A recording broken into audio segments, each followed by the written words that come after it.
प्रिय विद्यार्थियों, सुप्रभातम। कवि कुलगुरु महाकवि कालिदास के कर्तृत्व पर सूक्ष्मावलोकन हम पूर्व में कर चुके हैं। तदनुसार कुमार संभव कालिदास कृत महाकाव्य है। कुमार संभव महाकाव्य का पंचम सर्ग हमारे पाठ्यक्रम में प्रथम प्रश्न पत्र की द्वितीय इकाई के रूप में सम्मिलित है। आज की कक्षा में हम इसका शुभारंभ करते हैं। कुमार संभव महाकाव्य का प्रारंभ हिमालय के वर्णन से होता है, जहाँ योगीश्वर शिव समाधि में बैठे हुए हैं। देवर्षि नारद यह भविष्यवाणी करते हैं कि हिमालय की पुत्री पार्वती शिव के साथ विवाह करेगी। तदनुसार पार्वती शिव की उपासना में दिन व्यतीत करती है, किंतु महायोगी शिव पर उसकी सेवा व उपस्थिति का कोई प्रभाव दिखाई नहीं देता। दूसरे तरफ तारकासुर देवताओं एवं मनुष्यों को त्रस्त कर देता है और ब्रह्मा जी के आदेशानुसार यह तथ्य उपस्थित होता है कि केवल महादेव शिव का वीर्यजात पुत्र ही उसे पराजित कर सकता है। तब योगीराज शिव को पुत्रोत्पत्ति के लिए प्रेरित करने की दृष्टि से इंद्रादि देव वसंत के साथ कामदेव को शिव की समाधि भंग हेतु उनके समीप भेजते हैं। ऋतुराज वसंत कामदेव के अनुकूल वातावरण बना देता है। शिव को वस्तु स्थिति का परिज्ञान होता है, किंचित परिवृत्त धैर्य भी शंकर इस विचलन का कारण जानने को सचेष्ट होते हैं कि उनकी दृष्टि सम्मुख स्थित एवं पुष्प बाण से प्रहार करने को उद्यत कामदेव पर जाती है। उसकी धृष्टता से क्रुद्ध होकर वे उसे अपने तृतीय नेत्र की अग्नि से भस्म कर देते हैं। क्रोधम प्रभु संहर संहरेति यावद् गिरखे मरुतां चरन्ति तावत् सवन्नीर्भवनेत्रजन्मा भस्मावशेषं मदनं चकार। कामदेव के भस्म हो जाने पर उसकी पत्नी रति हृदय विदारक विलाप करती है और स्वयं भी मृत्यु का वरण कर अपने पति के साथ सती हो जाना चाहती है, किंतु आकाशवाणी उसे ऐसा करने से रोकती है तथा आश्वासन देती है कि शिव पार्वती के मिलन के पश्चात वह अपने प्रिय पति को पुनः प्राप्त कर लेगी। कामदेव को भस्म कर शिव पुनः समाधिस्थ हो जाते हैं। यह कथा इस काव्य में चतुर्थ सर्ग तक की है। पंचम सर्ग के प्रारंभ में शिव द्वारा कामदेव को भस्म कर दिए जाने पर पार्वती अपनी मनोरथ प्राप्ति के विषय में निराश होकर अपने रूप की निष्फलता का कथन कर उसकी निंदा करती है, जिसके माध्यम से वह अपने प्रिय को भी नहीं रिझा सकी। तथा समक्षं दहतामनुभवं पिनाकिनाभग्नमनोरथा सती निनिन्दरूपं हृदयेन पार्वती प्रियेषु सौभाग्यफला हि चारुता। अन्वय तथा समक्षम मनोभवम दहता पिनाकिना भग्न मनोरथा सती पार्वती हृदयेन रूपम निनिंद ही चारुता प्रियेषु सौभाग्य फला। तथा उस प्रकार अर्थात चतुर्थ सर्ग में वर्णित कथा के अनुसार समक्षम अपनी आंखों के सामने, अक्षणों समीपम समक्षम समक्षम यानी अपने सम्मुख, मनोभवम मनसी भव मनोभव तम मनोभवम। मनोभव कामदेव का वाचक शब्द है। कामदेव जो कि प्रेम और सौंदर्य के देवता है। मनोभवम कामदेव को दहता, दह धातु से क्षत्रिय प्रत्यय होकर तृतीय विभक्ति एक वचन का रूप है दहता। दह धातु जलाने अर्थ में प्रयुक्त होती है, इसलिए दहता यानी जलाते हुए या भस्म करते हुए। पिनाकिना पिनाकः अस्य अस्ति, पिनाक जिसका है, इस अर्थ में अत इनि ठनौ सूत्र से पिनाक शब्द से इनि प्रत्यय होकर पिनाकी शब्द बनता है। पिनाक शिव धनुष की संज्ञा है।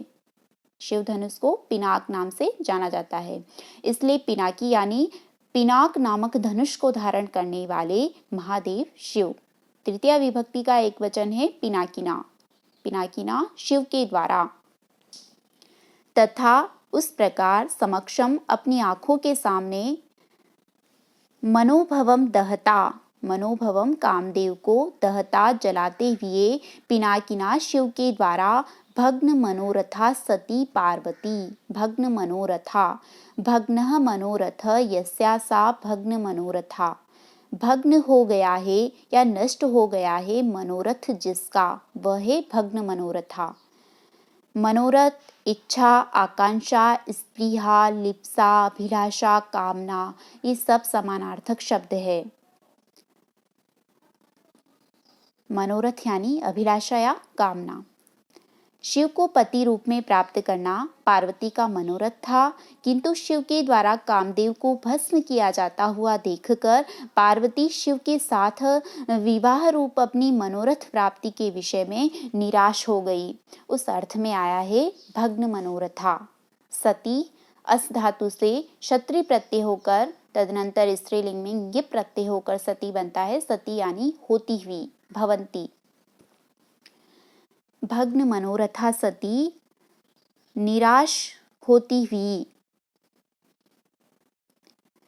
पार्वती, पर्वतस्य अपत्यम स्त्री पार्वती, तस्यापत्यम सूत्र से अपत्य यानी संतान अर्थ में अण प्रत्यय होकर तदनंतर स्त्रीलिंग में गिप प्रत्यय होकर पार्वती शब्द बनता है। पार्वती यानी पर्वतराज हिमालय की पुत्री। पार्वती ने हृदयेन, हृदय से, रूपम निनिंद, रूपम अपने रूप की, निनिंद निंदा की। निंद धातु से डट लकार प्रथम पुरुष एक वचन का रूप है निनिंद, निनिंद यानी निंदा की, भर्त्सना की। रूपम निनिंद, अपने रूप को, अपने सौंदर्य को निनिंद धिक्कारा। ही क्योंकि चारुता, चारुता यानी सुंदरता, सौंदर्य।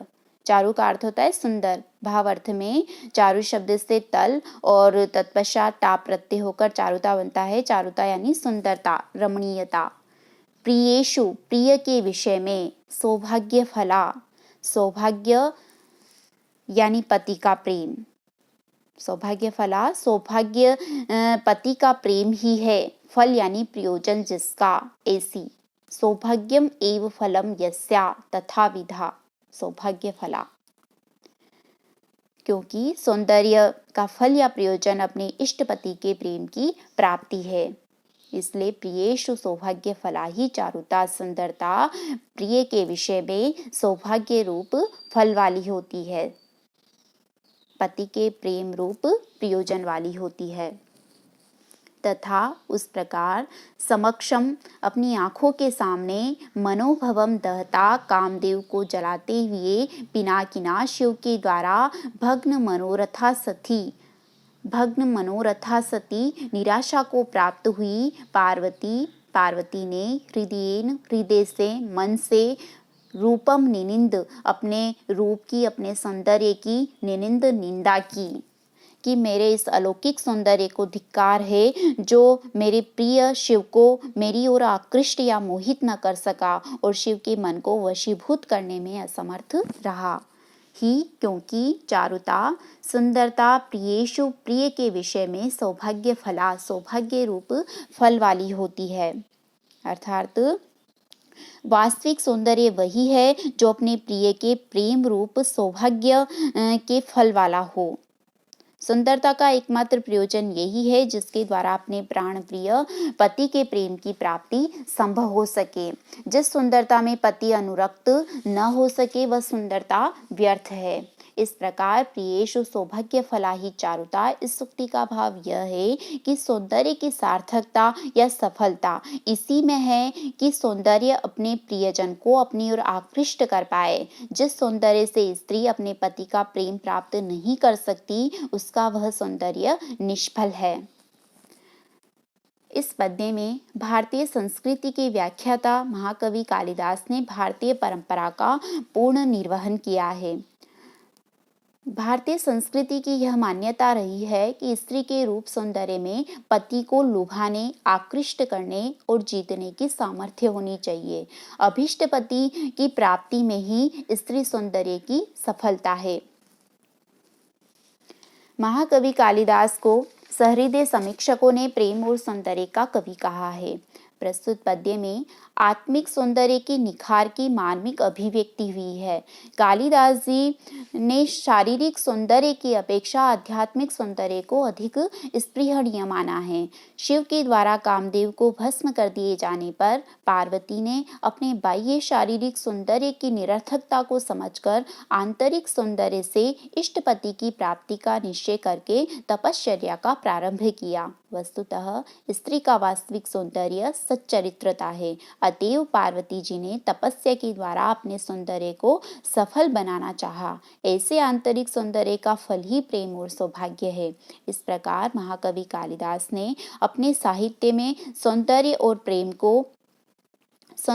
प्रेम का अत्यंत उज्जवल, भव्य एवं पवित्र रूप प्रस्तुत किया है, जो जीवन का उत्कर्षक है, अपकर्षक नहीं।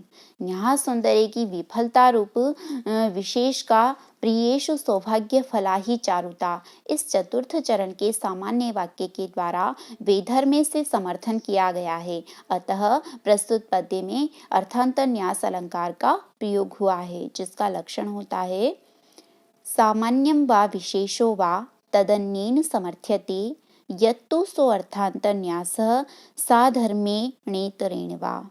अर्थांतरन्यास के प्रयोग में महाकवि कालिदास की प्रतिभा के वैलक्षण्य को स्वीकार करते हुए समीक्षकों ने उनकी प्रशस्ति अर्थांतरस्य विन्यासे कालिदासो विशिष्यते इस आभाणक द्वारा स्वीकार की है।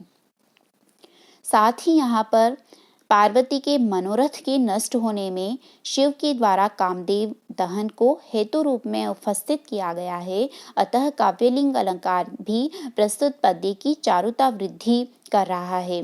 काव्यलिंग का लक्षण होता है हेतुर्वाक्य पदार्थत्वे काव्यलिंग मुदाहृतम। महाकाव्य के लक्षणानुसार एक सर्ग के समस्त पद्य एक ही छंद में निर्मित होने चाहिए तथा सर्गांत में छंद परिवर्तन होना चाहिए। उस नियम के अनुपालन में महाकवि कालिदास ने पंचम सर्ग में श्लोक संख्या 84 तक वंशस्थ छंद का प्रयोग किया है। अतः यह आद्य पद्य भी वंशस्थ छंद में निर्मित है, जिसका लक्षण होता है जतौ तु वंशस्थ मुदीरितम जरौ, अर्थात वंशस्थ छंद के प्रत्येक चरण में जगण, तगण, जगण, रगण इस क्रम से 12 वर्ण होते हैं। अगले पद्य में शिव के साथ विवाह रूप मनोरथ सिद्धि हेतु पार्वती की तपस्या के रहस्य को प्रकट करते हुए महाकवि कालिदास कहते हैं ईश साकर्तुमवन्ध्य रूपतां समाधिमास्थाय तपोभिरात्मन अवाप्यति वा कथमन्यथा द्वयं तथा विधं प्रेम पतिश्च तादृश। ईश सा कर्तुम महलंत हो जाएगा, निकलेगा अवंध्य रूपताम। समाधिम यहाँ पर भी महलंत हो जाएगा और निकलेगा आस्थाए। तपोभी र का विसर्ग हो जाएगा, निकलेगा आत्मनः। अवाप्यति वा कथम महलंत हो जाएगा, निकलेगा अन्यथा द्वयम। तथा विधम प्रेम पति प्लस च, स्तोश्चुनाश्चु सूत्र से यहाँ पर दंत्य सकार के स्थान पर तालव्य शकार होगा। तादृशः अन्वये सा समाधिम आस्थाय तपोभि आत्मनः अवंध्य रूपतां कर्तुम ईयेष, अन्यथा तथा विधम प्रेम तादृशः पतिः च द्वयं कथम वा अवाप्यते। सा उसने, उस पार्वती ने समाधिम आस्थाय, समाधिम समाधि का, आस्थाय आलंबन कर, चित्त की एकाग्रता अर्थात योग को समाधि कहा जाता है। समाधि में आस्थाय मन की एकाग्रता का अवलंबन लेकर या योग का आश्रय लेकर, कहने का तात्पर्य है समाधि में आस्थाय यानी एकाग्र चित्त होकर, तपोभी तप के द्वारा, व्रत उपवास आदि तपो नियमों द्वारा, आत्मनः अपनी अवंध्य रूपताम, न वंध्यम रूपम यस्या सा अवंध्य रूपा तस्या भाव अवंध्य रूपताम। वंध्य का अर्थ होता है निष्फल या व्यर्थ, इसलिए अवंध्य का तात्पर्य सफल या सार्थक होने से है। अवंध्य रूपता सफल रूपता।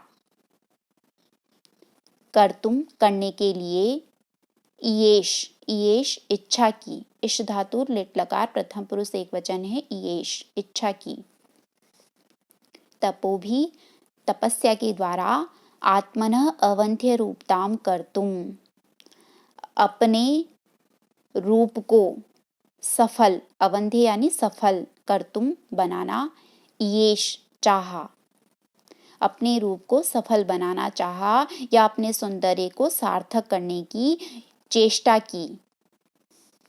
अन्यथा नहीं तो, अर्थात तपस्या के बिना, तप के अनुष्ठान के अभाव में, तथा विधम प्रेम, तथा विधम उस प्रकार का प्रेम, तादृशः पति च और तादृश उस प्रकार का पति, द्वयम दोनों, कथम वा अवाप्यते, कथम वा कैसे, किस प्रकार, अवाप्यते प्राप्त किए जा सकते हैं। सा उस पार्वती ने समाधि में आस्थाय, समाधि का आलंबन कर, योग का आश्रय लेकर, एकाग्र चित्त होकर, तपोभी तपस्या के द्वारा, आत्मनः अवंध्य रूपताम कर्तुम अपने रूप को सफल बनाना, ईयेश चाहा, अपने सौंदर्य को सार्थक करने की ईयेश चेष्टा की। अन्यथा नहीं तो, अर्थात तप के अभाव में, तथा विधम प्रेम उस प्रकार का लोकोत्तर पति प्रेम, तादृश पति च और उस प्रकार का मृत्युंजय पति, द्वयम दोनों, कथम कैसे, अवाप्यते अवाप्यते प्राप्त किए जा सकते हैं। पार्वती की तपस्या का फल था तथा विधम प्रेम, अर्थात अनन्य नारी साधारण अलौकिक उत्कट कोटि का प्रेम, और तादृश पति उस प्रकार का मृत्यु को भी जीतने वाला महादेव रूप पति। भारतीय स्त्रियां अपने पति के विषय में दो ही बातें विशेष रूप से चाहा करती है। प्रथम तो अपने पति का प्रगाढ़ प्रेम उन्हें सदा प्राप्त होता रहे, और द्वितीय उनका पति सदा जीवित रहे। ये दो ही उनके जीवन में सारभूत तत्व है। इस श्लोक में आए हुए तथा विधम प्रेम तथा तादृश पति, इन दोनों से यही अभिप्राय ध्वनित होता है, जगत के समस्त पति मृत्यु के वश में हैं। एक ही व्यक्ति मृत्युंजय है, वे हैं शिव। महादेव शंकर ही मृत्यु को भी जीतकर अपनी स्वतंत्र स्थिति धारण कर सदा विराजते हैं। आज तक कोई भी कन्या मृत्युंजय को पति रूप में पाने में समर्थ नहीं हुई, और वह प्रेम भी कैसा।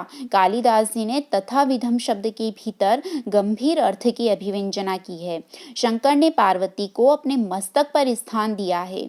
आदर की भी एक सीमा होती है। पति पत्नी को इतना उच्च स्थान प्रदान करे, यह सत्कार का महान उत्कर्ष है, आदर की पराकाष्ठा है। पार्वती के प्रेम के वशीभूत होकर शिव जी ने अपना आधा शरीर ही पार्वती को दे दिया, और अपने इस स्त्री प्रेम के कारण अर्धनारी रूप होकर अर्धनारीश्वर कहलाए। अन्य देवताओं में किसी ने अपनी पत्नी को इतना गौरव नहीं प्रदान किया। यही कारण है कि भारतीय कन्याओं के लिए गौरी की यह साधना अनुकरणीय वस्तु है। उनके सामने एक ही महान आदर्श है, और वह है पार्वती का।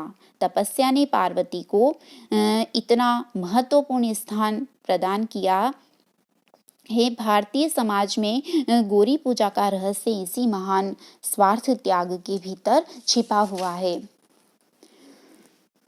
अतीव दुष्कर मनोरथ भी तप द्वारा साध्य है। यह प्रतिपादित करते हुए महर्षि मनु ने भी कहा है, यद दुस्तरम यद दुराप यद दुर्गम यच्च दुष्करम तत्सर्वं तपसा साध्यम तपो ही दुरतिक्रमम्। तपस्या की इच्छा के समर्थन से प्रस्तुत पद्य में अर्थांतर न्यास अलंकार का प्रयोग हुआ है और प्रस्तुत पद्य भी वंशस्थ छंद में निर्मित है। इति शुभम।